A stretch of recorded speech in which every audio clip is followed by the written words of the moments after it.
मेरे प्यारे बच्चों, आप सभी का स्वागत है आपके अपने YouTube channel Aftab study classes में। जैसा कि आप सभी जानते हैं कि आपका जो जैव प्रक्रम पाठ है क्लास 10 साइंस का, उसके 50 क्वेश्चन जो आपके ऑब्जेक्टिव हैं वो मैंने आपको करा दिए हैं और आज हम लोग उसके आगे पढ़ेंगे। और आप सभी जानते हैं कि आपके एग्ज़ाम में 20 नंबर के ऑब्जेक्टिव क्वेश्चन आते हैं।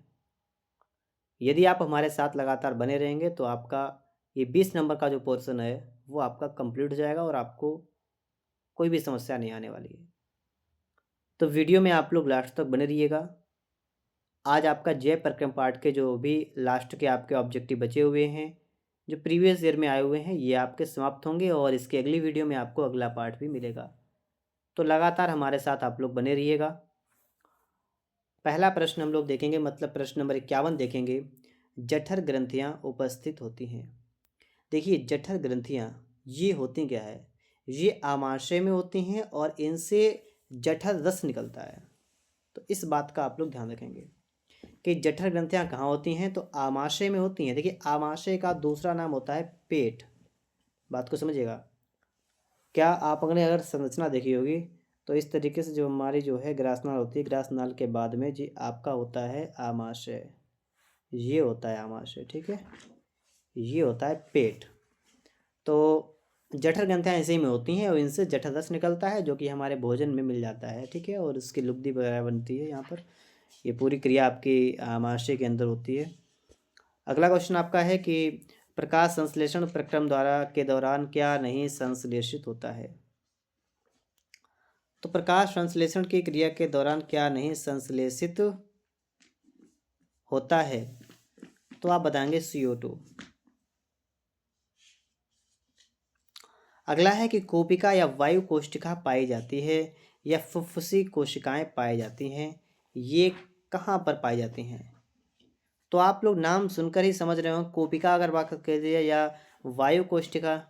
वायु का मतलब हवा होता है और हम लोग समझते हैं कि वायु जो होती है वो हम लोग सांस के रूप में लेते हैं, ऑक्सीजन गैस को लेते हैं ना। तो ऑक्सीजन गैस के साथ साथ और भी जो भी आपकी वायुमंडल में गैसें होती हैं वो सभी हमारे शरीर में, मतलब फेफड़ों में पहुंच जाती हैं और जिन्हें हम लोग बाहर भी निकालते हैं, आपको पता होना चाहिए। तो ये फुफ्फुसी कोशिकाएं कहा गया है, तो इससे तो आपका अंदाज़ा बिल्कुल सटीक पहुंच गया होगा कि ये फेफड़ों में ही पाई जाती हैं। Okay, clear? किसी को कोई प्रॉब्लम यहाँ तक है? आगे देखिएगा आप लोग, यहाँ पर क्वेश्चन नंबर आपका है 54। क्या लिखा हुआ है कि निम्नलिखित में से कौन सा जोड़ा प्रकाश संश्लेषण की अभिक्रिया में प्रयोग किया जाता है। तो कौन कौन सा होता है? जल और कार्बन डाइऑक्साइड। ये आपका हो जाएगा यहाँ पर, ठीक है। क्या होता है? जल और कार्बन डाइऑक्साइड। ओके, ये प्रकाश संश्लेषण के लिए प्रयोग किया जाता है। आप सभी जानते हैं कि प्रकाश संश्लेषण के लिए हरे जो पेड़ पौधे होते हैं उनकी जड़ों से जल लिया जाता है और पत्तियों में होता है क्लोरोफिल। और प्रकाश की उपस्थिति में कार्बन डाइऑक्साइड और जल की क्रिया होती है और आपके लिए ऑक्सीजन गैस का निर्माण होता है और पौधों के लिए खाने पीने का इंतजाम हो जाता है। तो हम लोगों को जो ऑक्सीजन मिलती है वो पेड़ पौधे ही उसका निर्माण करते हैं। इसलिए पेड़ हमारे लिए बहुत ही ज़्यादा आवश्यक होते हैं, हम सभी को पेड़ लगाने चाहिए। अगला आपका है 55 नंबर। क्या है कि पायरुवेट के विखंडन की प्रक्रिया संपन्न होती है। कहाँ पर संपन्न होती है ये आपसे पूछा गया है। तो माइटोकॉन्ड्रिया में। शरीर के बाहर में से ऑक्सीजन को ग्रहण करना और कोशिकीय आवश्यकता के अनुसार खाद्य स्रोत के विघटन को क्या कहते हैं। इसके बारे में तो आप सभी जानते होंगे। इसे कहते हैं श्वसन। क्योंकि श्वास लेते हैं हम लोग तो ऑक्सीजन गैस को फेफड़ों तक पहुंचाते हैं, तो इसका मतलब हो गया श्वसन की क्रिया। प्रकाश संश्लेषण के लिए क्या क्या आवश्यक होता है? एक मिनट। उत्पाद। देखिए, उत्पाद का मतलब क्या हुआ? उत्पाद का मतलब बनता क्या है। जैसे प्रकाश संश्लेषण के लिए अभिकारक। अभिकारक का मतलब वे पदार्थ जो अभिक्रिया में भाग लेते हैं। उत्पाद का मतलब वे पदार्थ जो अभिक्रिया के पूर्ण होने के बाद बनते हैं।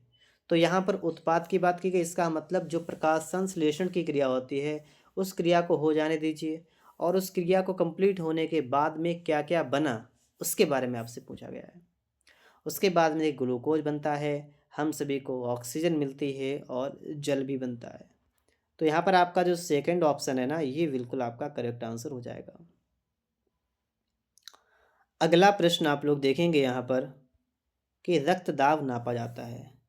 यही जो आपका बीपी होता है, इससे पहले मैं आपको बता चुका हूँ, बीपी आपका 120/80 इतना आपका होना चाहिए। इसको नापने के लिए जो एक यंत्र होता है उसको कहते हैं स्टेथोस्कोप। ओके। अगला है कि श्वसन प्रक्रम के दौरान ग्लूकोज अणु का पायरुवेट अणु में विखंडन जो होता है वो होता है तो कहाँ पर होता है? तो कोशिका द्रव्य में होता है। श्वसन प्रक्रम के दौरान ग्लूकोज अणु का पायरुवेट अणु में विखंडन जो होता है वो कोशिका द्रव्य में होता है। अलिंद व निलय किस मानव अंग के भाग होते हैं?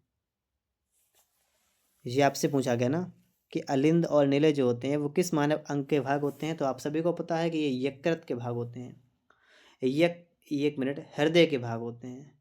हृदय के 4 पार्ट होते हैं, हृदय के 4 भाग होते हैं, अलिंद, निलय, दायां अलिंद, दायां निलय, बायां अलिंद, बायां निलय। इससे पहले मैं आपको समझा चुका हूँ डिटेल से, इसलिए यहाँ पर बताने की आवश्यकता नहीं है।